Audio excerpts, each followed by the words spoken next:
성령 하나님, 이 시간도 우리를 감동해 주시고 우리에게 필요한 말씀으로 채워주시고 우리를 향한 주님의 음성 듣게 하여 주옵소서.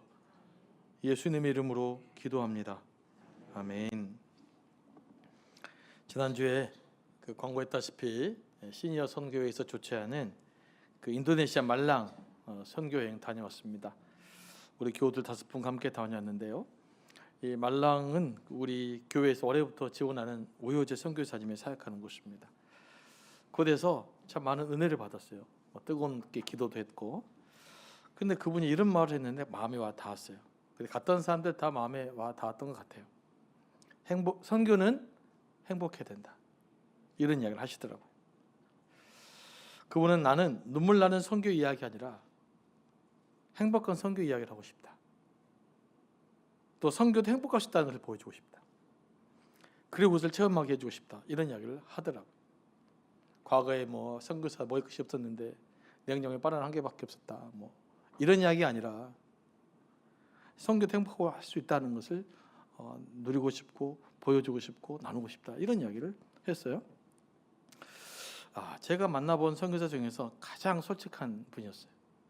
무엇인가를 숨기려 하지도 않고 감추려 하지도 않고 있는 그대로, 말은 화려하지 않았으나 그래서 상당히 감동이 있었어요.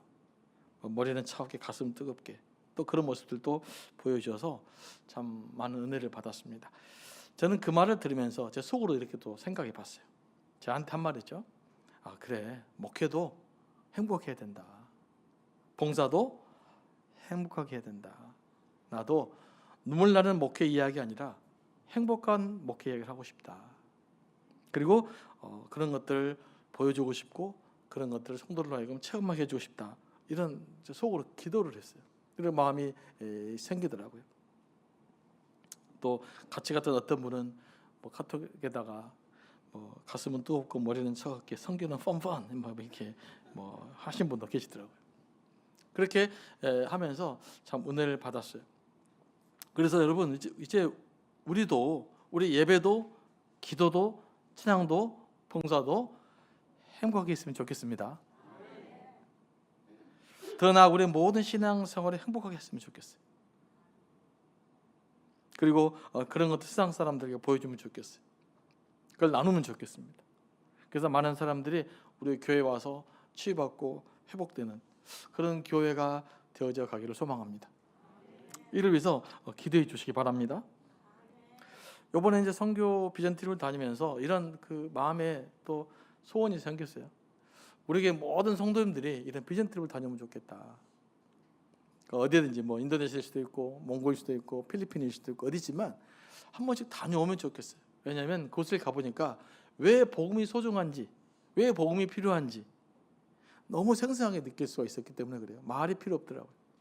얼마나 복음의 가치가 중요한지를 새롭게 깨달을 수 있어서 여러분 이제 그런 꿈도 가시고 그런 소원도 가지시기 바랍니다. 그래서 여러분들이 선교 비전트를 위한 통장을 하나 만드세요. 매월 5만 원을 넣든지 10만 원씩을 넣든지 해가지고 부담 없이, 특히 동남아는 비용이 좀 적게 들기 때문에 저희들이 다녀오고 헌신하는 그런 교우들이 됐으면 좋겠고, 우리 교인들은 모두가 다 한 번씩 다녀오고 또 경험하고, 그래서 복음의 가치를 생생하게 좀 체험하는 그런 시간들이 되기를 소망합니다. 오늘 창세기 37장은 야곱의 족보에 관한 내용입니다. 그런데 2절 말씀을 보면 야곱의 족보는 이러하니라 그러고는 바로 요셉의 이야기가 나와요. 그리고 요셉의 이야기가 길게 나옵니다. 그러면 야곱의 족보에서 가장 중요한 사람이 누구라는 뜻이에요? 바로 요셉이라는 뜻이에요. 그러면 이 요셉이 어떤 사람인가를 오늘 성경은 설명하고 있습니다. 우리가 영화를 보거나 일반적으로 요셉을 떠올릴 때 드는 생각은 그의 성숙한 모습이거든요. 그는 꿈의 사람이었고 아름다운 여인의 성적인 유혹을 뿌리친 사람이었고 형제를 용서한 사람이었습니다. 뿐만 아니라 애굽을 가뭄에서부터 구하고 부강한 나라로 만든 총리 요셉을 생각합니다. 하지만 오늘 본문을 보면 요셉은 처음부터 그런 사람이 아니었습니다. 요셉의 성품은 처음부터 그리 성숙한 사람이 아니었습니다. 요셉이 요셉 될 수 있었던 것은 하나님이 그를 인도해 가셨기 때문이에요. 요셉은 아버지의 편애를 많이 받은 아들이었어요. 그럼 이 아들이 건강해졌을 가능성이 높을까요? 정석으로 건강하지 못할 가능성이 높을까요? 자, 너무 심한 질문했나요? 자, 3절 말씀 보면 이렇게 기록되어 있죠.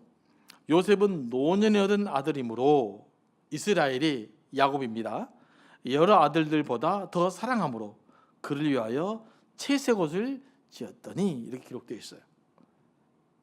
이렇게 야곱은 요셉을 특별하게 그냥 티가 나게 편애를 했습니다. 편애를 받은 사람은 성품이 왜곡되기 쉽습니다. 야곱도 사람인지라 자기가 그토록 사랑했던 아내의 아들 요셉을 더 사랑할 수는 있습니다.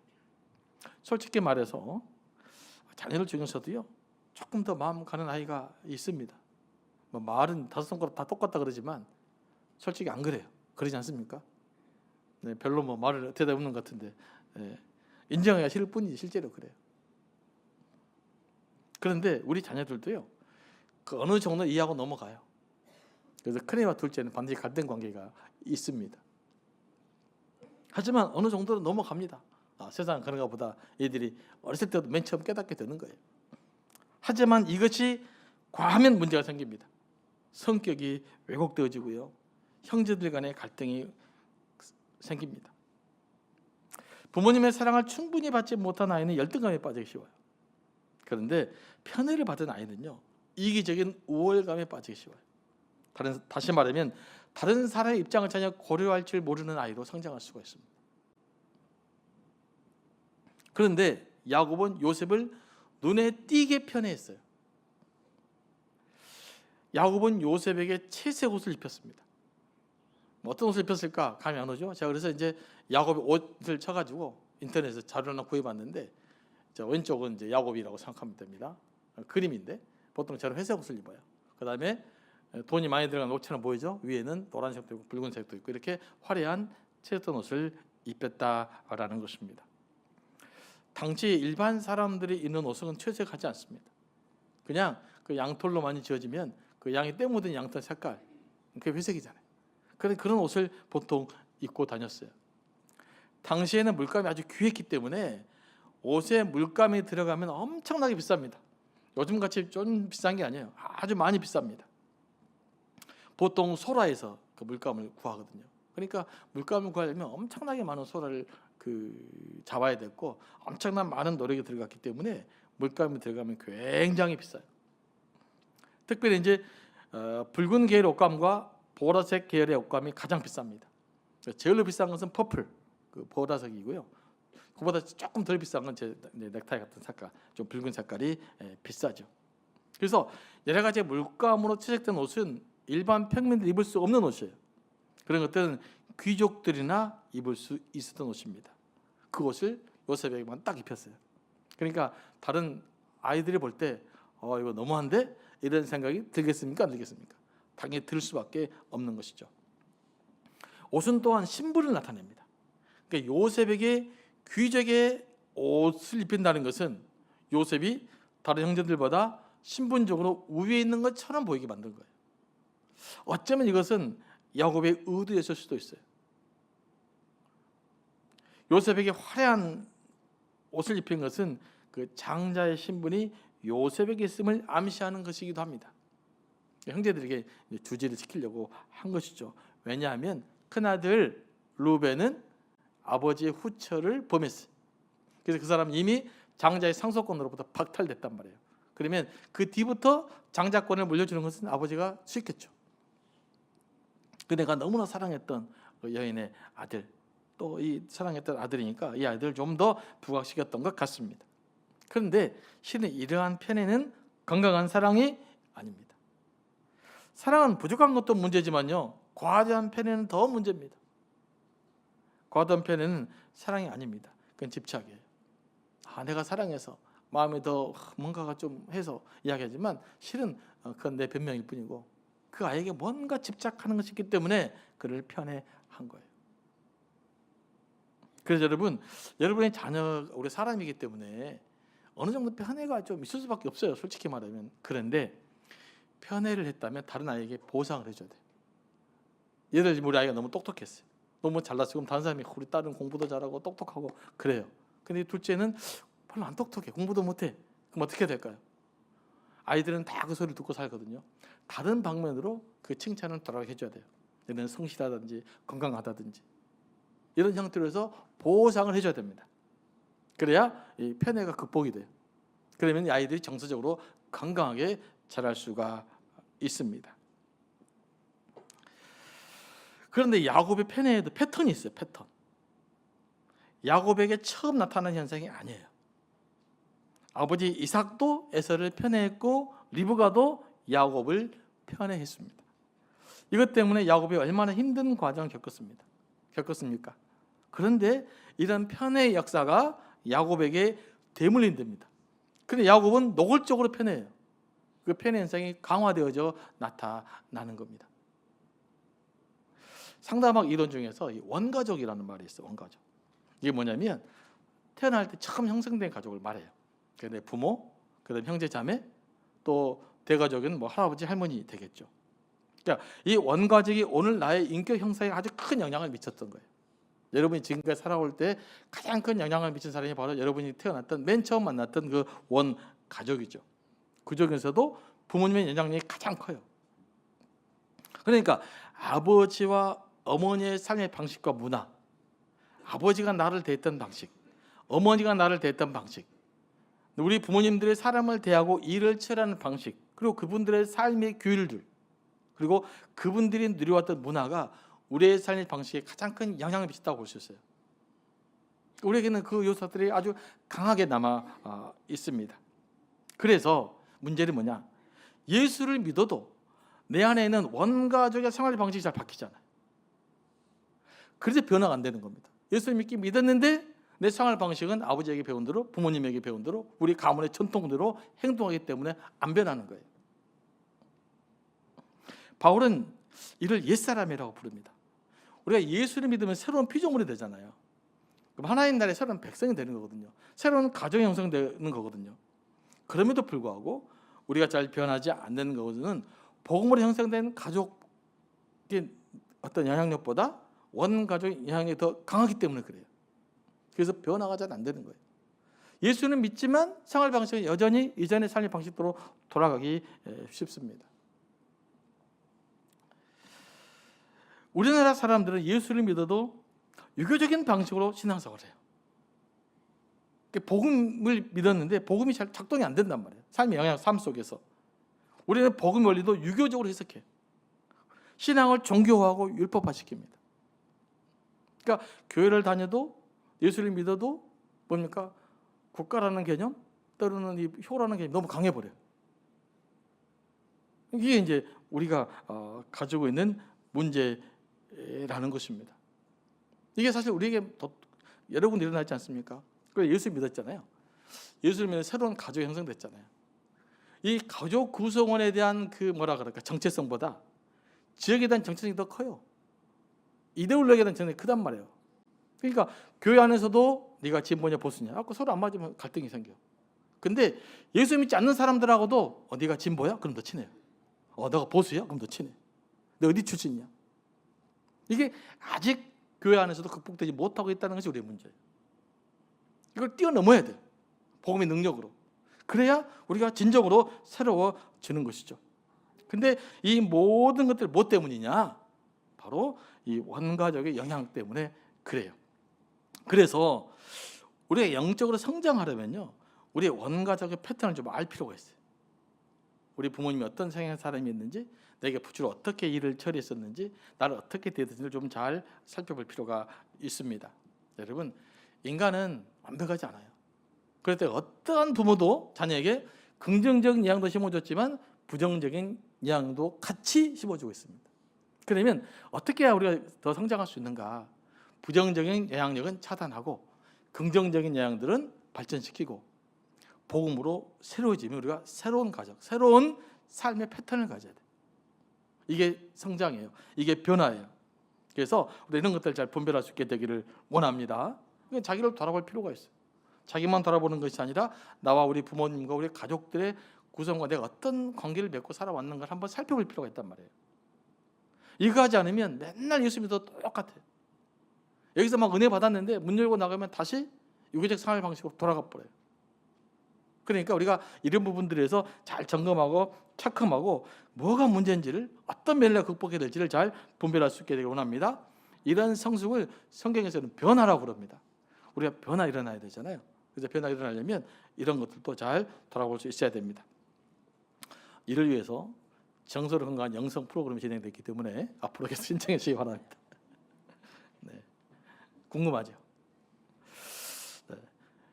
네. 야곱의 편애를 받은 요셉이 17세가 됐습니다.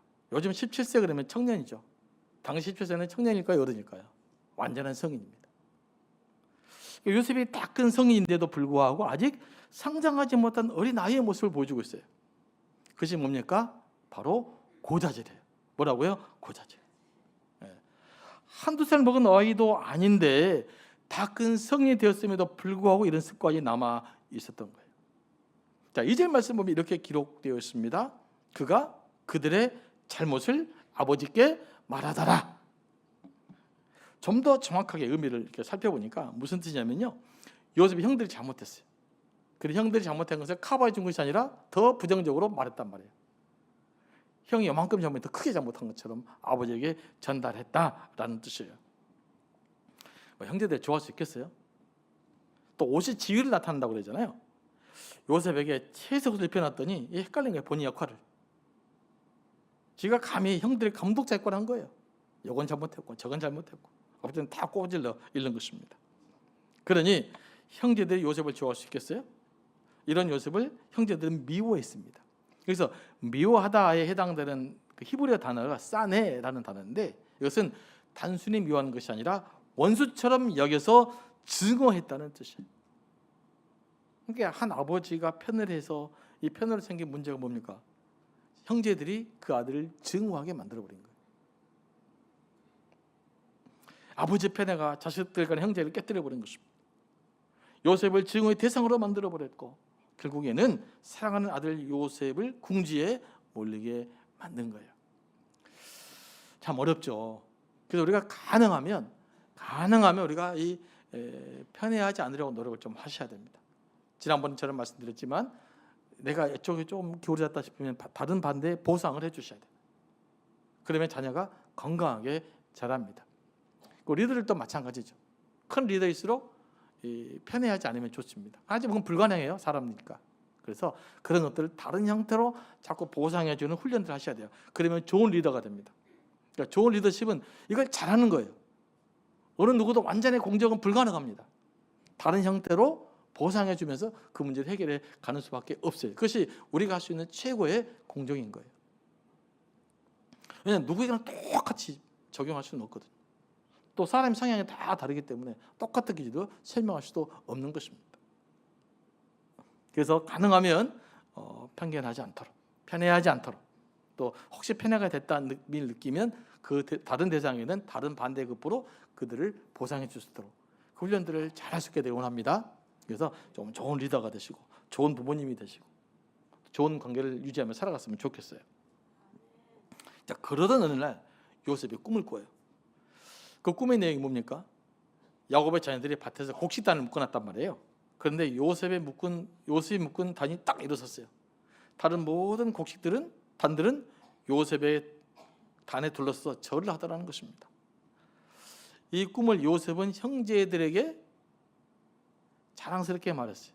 자, 이 형제들이 꿈을 들으면 좋겠습니까? 기분 나쁘겠습니까? 네. 그런데 요셉은 이야기를 막 하고 싶어했어요.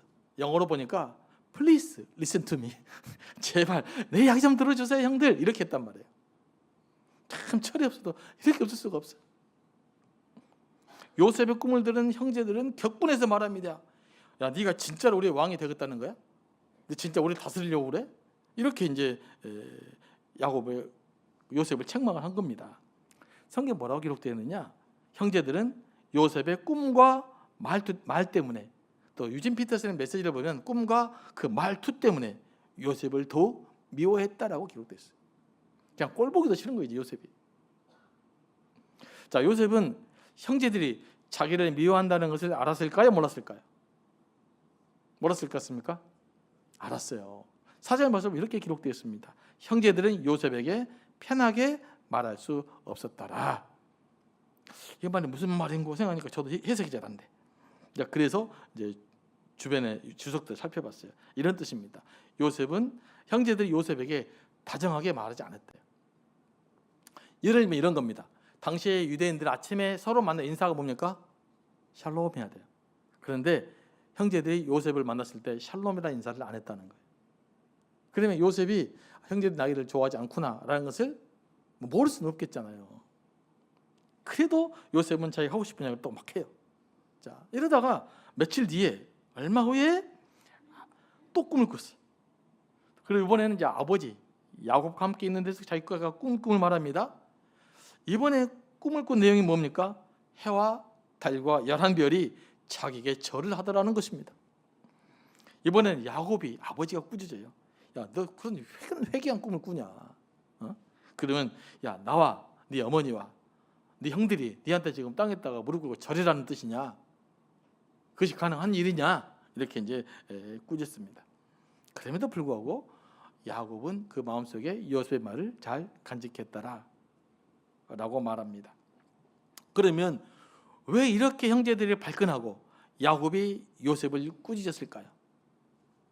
고대 시대의 꿈은 지금 우리가 꾸는 꿈과 좀 달라요. 성경에 기록된 꿈은 그냥 자다가 보통 개꿈이라 그러잖아요. 네. 그런 꿈이 아니에요. 당시에 꿈이라고 했을 때는 이거는 신적 계시의 수단이었어요. 하나님 그 길을 보여주는 꿈이에요. 그러니까 예언적 성격을 갖고 있었던 거예요. 그러니까 요셉이 꿨던 꿈은 단순한 꿈이 아니라 미래에서 실제로 이루어질 하나의 예언처럼 보았던 겁니다. 형제들이 요셉을 미워하는 이유는 그가 왕이 되어서 자신들을 다스린다는 것이 용납되지 않았기 때문에 그럽니다. 왜 그럽니까? 요셉은 서열이 10위 11번째예요. 저 끝으로 가도 형들하고 너무 나이가 많이 나. 그냥 형이 아니라 삼촌이죠. 뭐 그 정도 차이가 나는데 요셉이 우리를 다스린다. 이건 뭐 사기적으로 말이 안 되고 뭐 그래서 안 될 것 같고 그러기도 싫고 그러니까 더 화가 났던 것입니다. 형제들은 요셉이 아버지가 편애한다고 할 말 못할 말 가르지 못한다고 생각한 겁니다. 더구나 야곱이 요셉에게 채색 옷을 입힌 것을 보면 야곱이 왠지 서해와 상관없이 요셉에게 뭔가를 큰 어떤 장자권 같은 것을 물려줄 것 같은 느낌까지 있잖아요. 그런데 요셉이 이런 말을 하니까 그냥 화가 확 났던 것입니다. 요셉의 꿈은 그 형제들과 하여금 더욱 시기하게 만들었던 것입니다. 자, 꿈을 이제 신적 계시를 알고 있었잖아요. 근데 요셉이 비슷한 꿈을 2번이나 꿔요. 그러면 그 꿈은 심상치 않는 꿈이란 말이에요. 물론 요셉의 철도 없고 좀 건방진 면도 있고, 하지만 요셉이 2번째 똑같은 꿈을 이야기했을 때에는 뭔가 하나님의 섭리가 있음을 생각해내야 됐었죠. 형제들이 싫어할 줄 알고도 이야기한 거잖아요. 그럼 나름대로 요셉에게는 꿈에 대한 뭐가 있었을까요? 어떤 확신이 있었던 거죠. 하나님 자기 주신 꿈이라는 확신이 있었기 때문에, 하나님이 만들어 가실 것에 대한 기대가 있었기 때문에 형제들 미워할 줄 알고도 불구하고 그 이야기를 할 수 있었던 것입니다. 하지만 형제들은 이 시기심 때문에 그런 하나님의 섭리를 생각할 겨를이 없었대요. 요셉에 대한 미움만 커져 갔던 것입니다. 우리가 왜 시기심, 그러면 이렇게 막 이렇게 그런 것들이 어렵냐면요, 이런 시기심을 가득차고 분노에 차면은 어떻게 됩니까? 우리의 이성 기능이 마비가 돼요. 딱 갇혀버립니다. 그래서 더 넓게 상식적으로 생각할 수 있는 판단력을 상실하게 됩니다. 그래서 문제가 생기는 거예요. 그러니까 이 형제들은 요셉이 2번이나 그런 이야기를 했으면 뭔가 단초가 생긴 거잖아요. 들어봐야 되는데 전혀 그럴 수 없었던 것이죠. 뭐예요? 시기와 시도심에 꽉 차버렸기 때문에 요셉의 말이 더 이상 들리지 않았던 것입니다. 요셉의 말은 그냥 증오의 대상으로서 그를 부각시킬 뿐이었던 것이죠. 그러면 요셉의 문제가 뭘까요? 이 말이라는 것이요, 해야 할 때가 있고 하지 말아야 될 때가 있습니다. 또는 기다려야 될 때가 있어요. 하지만 요셉은 이런 분위기 파악을 전혀 못해요. 화가 나 있는 사람한테, 형들한테 이런 이야기를 하면 뭡니까? 불났는데 기름 붓는 격이잖아요. 이 철없는 요셉은 이런 걸 생각하지 않고 자신의 미래에 대한 기대감에 부풀어서 그냥 자랑을 하고 만 거예요. 이게 문제입니다. 좀 철 좀 들었으면 형들이 기분 나빠할 텐데 속으로 갖고 있으면 얼마나 좋아요. 자기 아버지한테는 찾아서 이야기하든지. 근데 그냥 더 자랑하느라고 그러다가 형들의 미움만 더 받았던 것이죠. 인생을 순탄하게 사는 사람들 두 가지 특징이 있습니다. 여러분 인생이 조금 순탄하게 살고 싶죠? 그럼 뭘 해야 되느냐? 말을 조심해야 돼. 뭐라고요? 말을 함부로 하지 않는 사람. 이런 분들 보통 순탄하게 삽니다. 다 말로 관계 깨지고 말로 어렵고 그래요. 두 번째, 좀 기다릴 줄 아는 여유가 있으면 좋아요. 그럼 보통 순탄하게 삽니다. 그러니까 말을 조심하고 좀 기다릴 줄 아는 여유를 가지면 여러분의 삶이 순탄하게 흘러가게 돼 있어요. 사람들의 관계도 순탄하게 좋은 걸 유지하며 살아갈 수가 있습니다. 다 말로 말아먹어요. 좋은 관계 말 한마디로 다 깨져요. 그동안 10년 싸운 거 말 두 마디면 다 깨집니다. 그래서 말을 신중하게 하시고 좀 여유롭게 하면 좋은데 요셉이 두 가지 자질을 이때까지는 전혀 갖추지 못했어요. 그래서 형들에게 원만망 샀던 것이죠. 그럼 이제 요셉의 꿈을 다시 한번 생각해 보려고 합니다. 요셉은 자신이 무엇인가 되기 위해서 꿈을 꾼 것이 아닙니다. 하나님이 요셉의 꿈을 주신 거예요. 요셉이 꿈을 두 번씩이나 형제들에게 말한 것은 그 꿈에 대한 영적인 확신이 있었기 때문입니다. 하나님의 주신 꿈을 그의 마음으로 품었기 때문입니다. 그리고 하나님은 요셉에게 그 꿈을 주시고 그 꿈을 이루어갈 수 있을 만한 사람이 되도록 요셉을 다듬어 가셨던 것입니다. 그 다듬어가는 손길은 뭐였습니까? 혹독한 고난과 시련이었던 것이죠. 야곱의 꿈속에서 하나님이 나타나시고 요셉의 꿈을 주신 하나님을 묵상하면서 하나님이 어떤 분인가를 다시 한번 확인하게 됩니다. 여러분 하나님 어떤 분이십니까? 하나님 우리에게 꿈을 주시는 분이신 줄로 믿습니다. 하나님 우리에게 비전을 주시는 분이십니다. 우리가 말씀을 통해서 하나님 인격적 교제가 깊어지면 우리의 가슴을 하나님은 꿈틀거리게 만들어요. 말씀의 감동이 오면 우리를 가만히 있지 못하게 만듭니다. 우리에게 무언가 하나의 음성을 듣고 반응하면서 나타나는 꿈을 꾸게 되어 있어요. 비전을 갖게 되어 있는 것입니다. 나는 하나님을 깊이 만났는데 하나님 또 기도하고 있는데 아무런 비전이 없다. 아무런 시대의 소망을 갖지 못한다. 그건 여러분이 하나님을 잘못 만난 것일 수 있어요. 말씀의 감동이 오면 우리 내면이 꿈틀거리게 되어 있고 반응하게 되어 있단 말이에요. 그래서 우리의 꿈과 비전으로 나타나게 되어 있습니다. 하나님은 말씀을 통해서 예배를 통해서 우리에게 꿈을 주십니다. 하나님의 말씀을 통해서 성령의 감동을 통해서 우리의 가슴을 떨리게 하고 우리의 마음에 소원을 주시고 그것을 위해 걸음을 내딛게 만드는 분이십니다. 이 우리 하나님의 은혜인 거죠.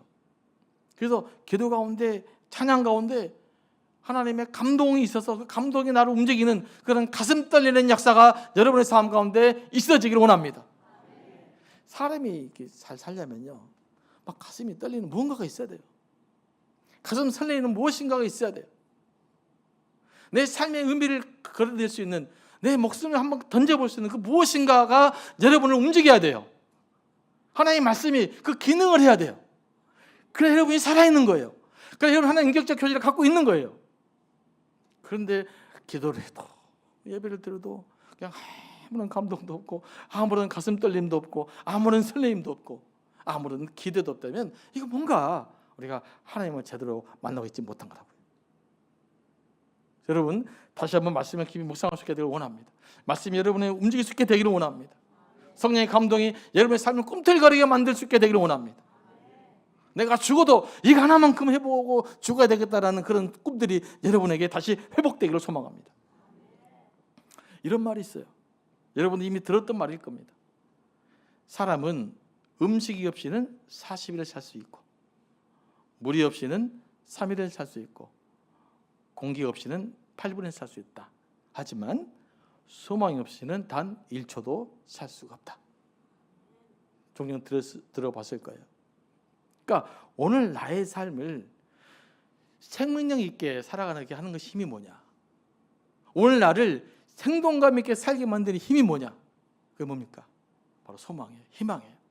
하나님이 우리에게 주신 꿈, 하나님으로부터 오는 비전, 이것들을 품을 때 우리는 살아도 살아있는 삶을 살게 되는 것입니다. 하지만 이런 아무런 꿈을 갖지 못한다면 우리는 살아도 죽어 있는 삶을 살게 되는 것입니다. 저는 여러분들 살면서 살아있는 삶을 살게 되길 원합니다. 역동성 있는 삶을 살아갈 수 있게 되길 원합니다. 가슴 떨리는 삶을 살 수 있게 되길 원합니다. 그러면 하나님으로부터 오는 비전을 품으시기 바랍니다.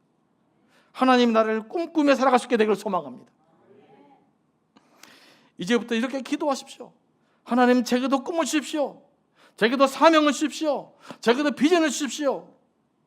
그래 내일 꿈꾸며 살아가게 하시고 가슴 떨리는 삶을 살게 하여 주옵소서. 나를 통해 이루어가신 하나님을 기대하며 살게 하여 주옵소서. 복음을 꿈꾸며 살게 하여 주옵소서. 이 땅에 푸르고 푸른 그리스도의 표절이 하게 하여 오게 하여 주시옵소서. 이런 꿈을, 이런 비전을 가질 수 있게 되기를 소망합니다. 그렇게 돼 있어요.